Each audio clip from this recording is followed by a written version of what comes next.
Halo teman-teman Binesian, pada video kali ini kita bakal berbincang-bincang sedikit nih dengan salah satu dosen muda di School of Information System mengenai salah satu topik yang lagi booming banget, yaitu Artificial Intelligence. Nah, mungkin tanpa basa-basi lagi, kita langsung mulai aja nih dan sapa speaker kita hari ini. Oke, halo Kak Adam, apa kabarnya nih Kak? Halo Endi, sehat. Alhamdulillah. Endi sehat? Sehat dong Kak? Oke. Alhamdulillah. Nah, mungkin sebelumnya terima kasih ya Kak untuk waktunya mau aku tanya-tanya sedikit nih tentang artificial intelligence. Nah, mungkin kita langsung mulai aja kali ya Kak. Boleh, boleh. Oke, nah mungkin kita sering dengar banyak gitu ya kayak sekarang-sekarang lagi booming banget tentang artificial intelligence. Nah, tapi mungkin sebenarnya artificial intelligence sendiri itu apa sih Kak? Artificial Intelligence. Jadi kalau berdasarkan beberapa teori yang pernah saya baca, terus akhirnya saya coba rangkum, itu tuh sebenarnya satu jenis bidang ilmu komputer nih. Tapi fokusnya itu untuk menciptakan komputer dan sistem yang dapat belajar dan berpikir seperti manusia. Konsepnya gitu. Oh, oke oke. Menarik banget ya Kak konsepnya kayak sangat-sangat baru di mana komputer itu bisa berpikir seperti manusia gitu. Betul. Oke, nah tadi mungkin dari penjelasan Kak Adam sendiri sistem komputer gitu ya Kak. Nah mungkin em, infrastrukturnya itu seperti apa sih Kak? Gimana sih sebenarnya apa yang harus ada gitu untuk membuat sebuah sistem artificial intelligence? Oke, ya mungkin kalau ditanya apa aja sih infrastruktur segala macam, sekarang kan sebenarnya point of view-nya dari AI itu bisa diakses di mana-mana ya.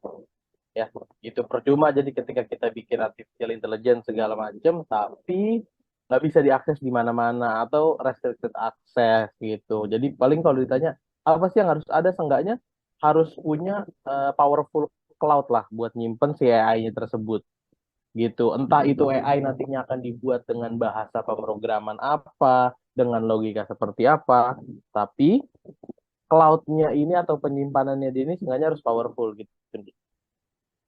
Seperti itu nih. Oke Kak, jadi lebih ke em, buat penyimpanan datanya ya si cloud-nya ini Betul. gitu. Oh, oke oke.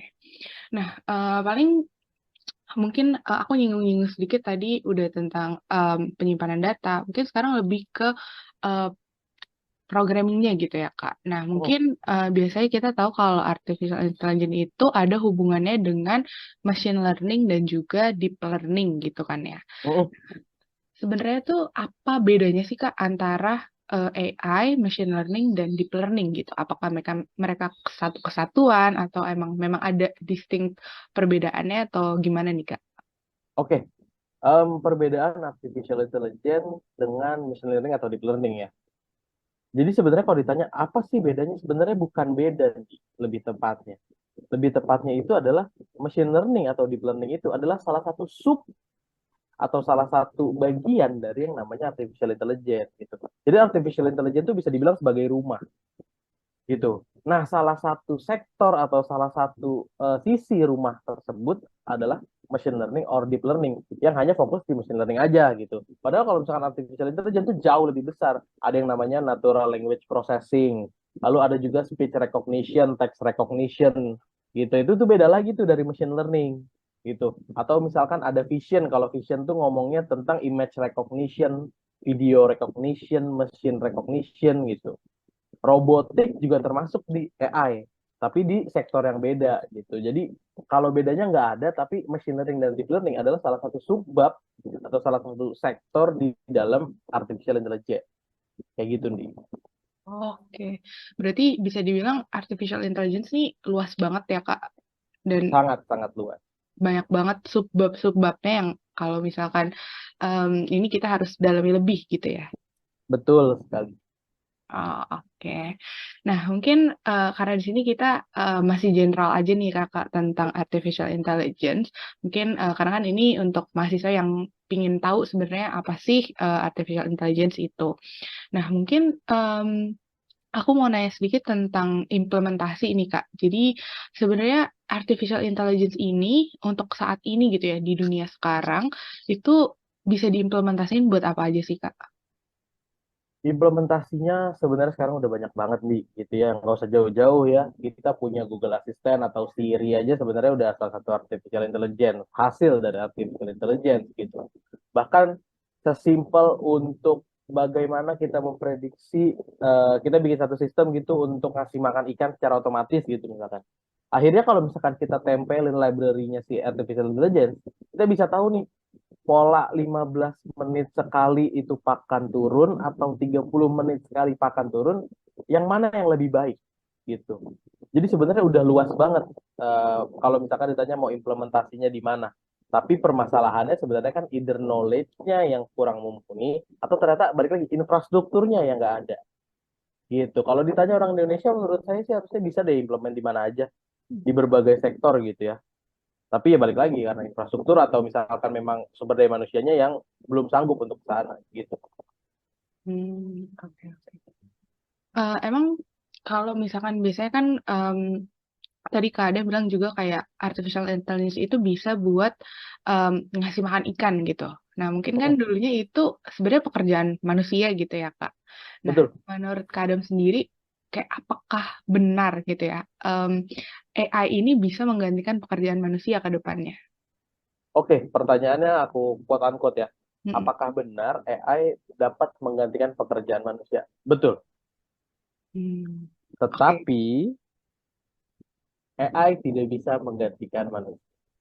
Oh, Gitu. oke. Gimana itu Kak maksudnya? Mungkin pekerjaan apa sih yang memungkinkan bisa digantikan nih sama si AI ini? Oke, kalau misalkan aku boleh cerita, kita menelusuri zaman dulu gitu ya.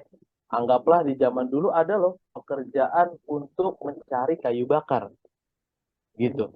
Tapi karena sekarang udah mulai mengganti ke minyak, mengganti ke gas, akhirnya orang-orang yang mencari kayu bakar pekerjaannya ganti. Jadi orang-orang yang menjual gas atau minyak gitu.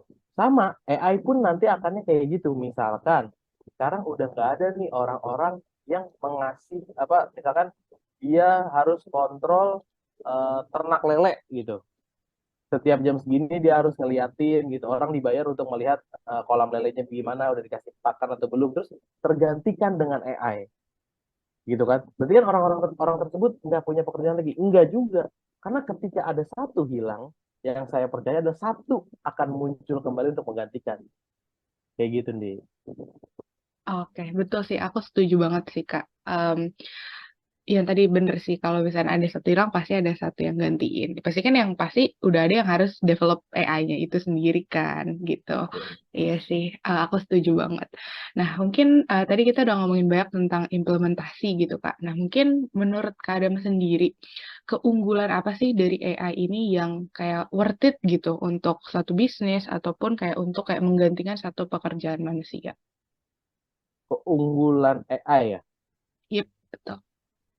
Wah, ini saya ngutip dari salah satu rapat di, saya lupa DPR komisi berapa, tapi ada Mas Nadiem juga, seingat saya.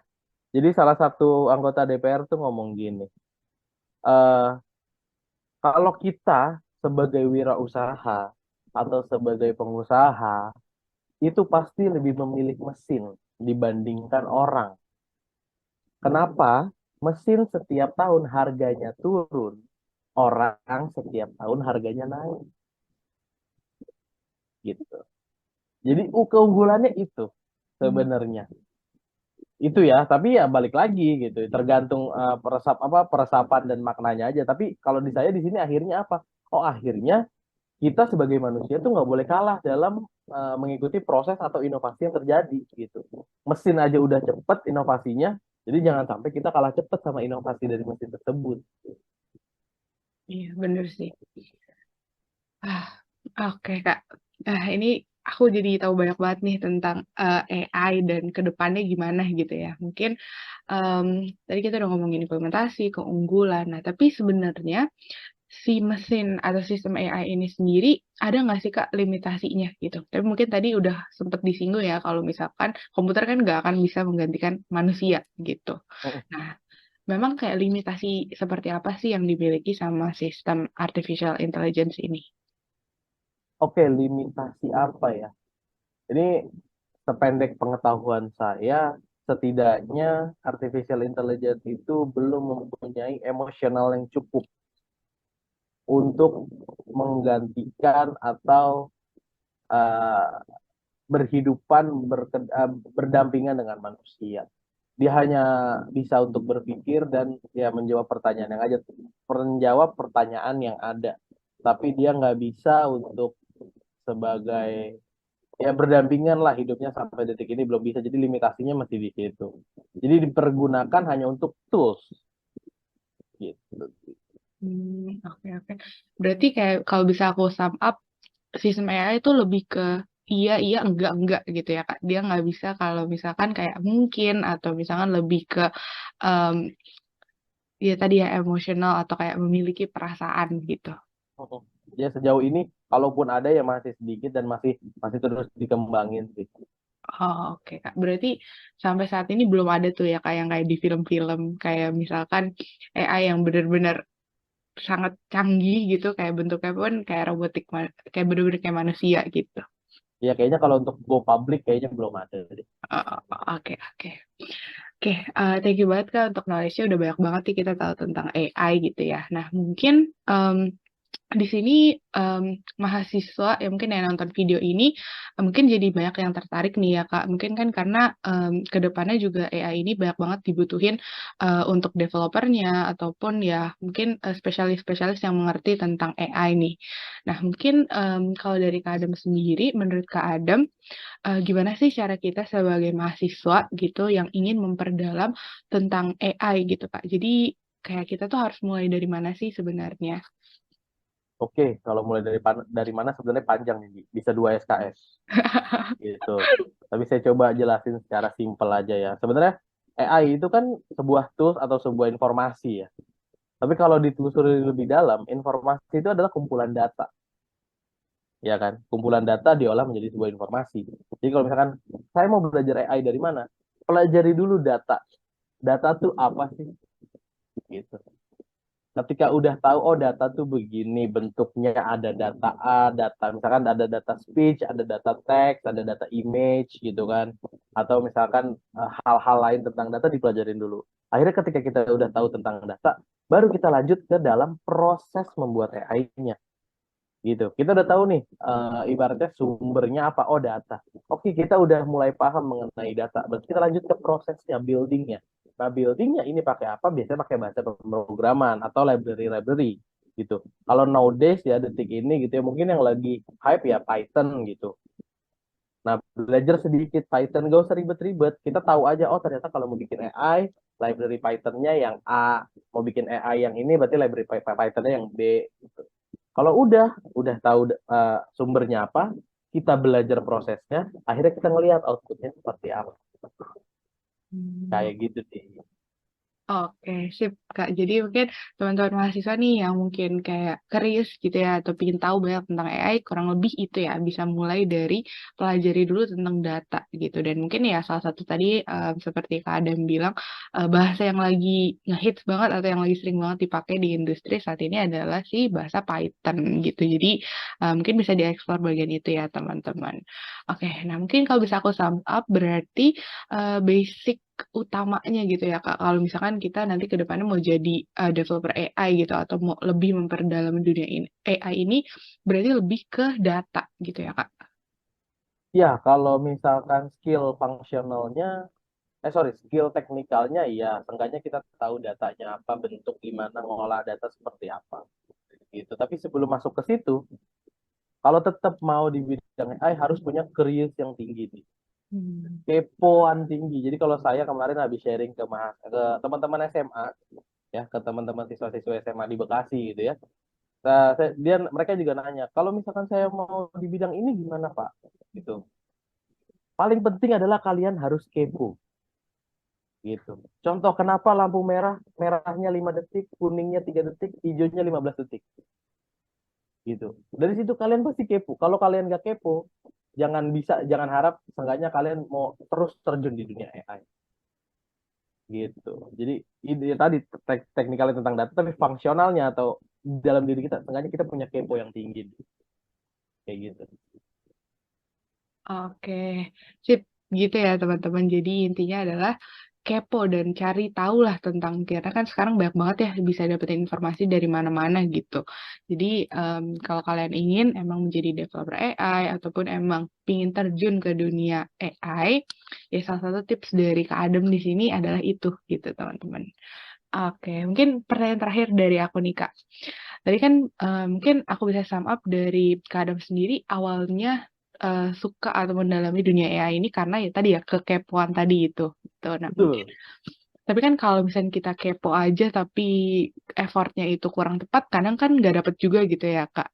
Nah, mungkin dari Kak Adam sendiri ada nggak sih Kak rekomendasi-rekomendasi kayak course ataupun tempat-tempat di mana mahasiswa di sini kita bisa mempelajari lebih banyak tentang AI? Course ya. Hmm.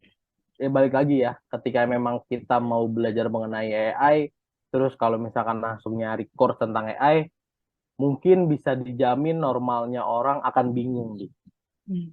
ya, karena langsung ke AI. Tapi kalau misalkan ditanya startnya gimana, course-nya belajar apa, belajar data dulu aja. Tahu data lebih dalam, tahu cara mengolah data, memanipulasi data, segala macam. Nah, kalau itu course-nya banyak. Di Udemy juga, ya di beberapa platform lah ya, kalau kita nggak boleh nyebut gitu ya. Di beberapa platform untuk course mengenai data juga udah banyak gitu. Kalian bisa cari tahu sendiri lah, kan ini juga kita nggak disponsorin. Iya. Ya, Betul banget, Kak. tapi seenggaknya pelajari dulu mengenai datanya, pola datanya seperti apa, atau misalkan manajemen sebuah data dalam bentuk kecil, sedang, dan besar, manajemen data dari berbagai bentuk yang harus dijadi satukan gitu. Keywordnya apa sih kalau misalkan ditanya gitu ya? Ya bisa aja mengenai keyword pertama udah pasti data. Keyword yang kedua mungkin data manajemen gitu ya. Atau misalkan kalau mau yang kecil bahasanya mungkin database management. Atau kalau mau yang lebih gedenya lagi ada yang namanya data warehouse ya. Atau misalkan mau lebih gede lagi ada yang namanya data lake gitu. Jadi belajar data dulu, ketika datanya udah dapet, baru tuh bisa diimplement, oh ilmu data begini nih, baru masuk ke prosesnya. Proses untuk belajar AI gampang. Salah satunya tadi ya, saya ngomong mengenai Python, ya udah cari aja course-course tentang Python. Tapi kalau saya karena punya basic pemrograman juga, seenggaknya saya sering baca-baca GitHub gitu. Jadi kalau misalkan orang-orang bisnis, orang-orang pengusaha bacanya baca news gitu ya, baca news, baca apa nih ada berita apa hari ini. Kalau saya bacanya GitHub, Medium gitu, untuk tahu oh ternyata perkembangannya udah sampai sini. Gitu nih. Oke, sip. Ya, kurang lebih kayak gitu ya, teman-teman. Jadi pelajari banyak tentang data. Baru tadi salah satu tips juga dari Kak Adam, baca GitHub, baca Medium untuk ya biar lebih terbuka aja sebenarnya di industri IT ini sekarang lagi seperti apa sih gitu, terutama tentang topik yang lagi booming ini yaitu si artificial intelligence. Oke, mungkin itu aja sih Kak pertanyaan-pertanyaan dari aku. Thank you banget untuk waktunya Kak Adam. Em, Thank you Kak, mungkin sukses terus ke depannya dan mungkin di sini semoga video ini bisa bermanfaat buat teman-teman yang ingin tahu tentang AI dan ingin ke depannya menjadi developer AI. Tuh. Oke, thank you banget Kak Adam. Thank you, Andy.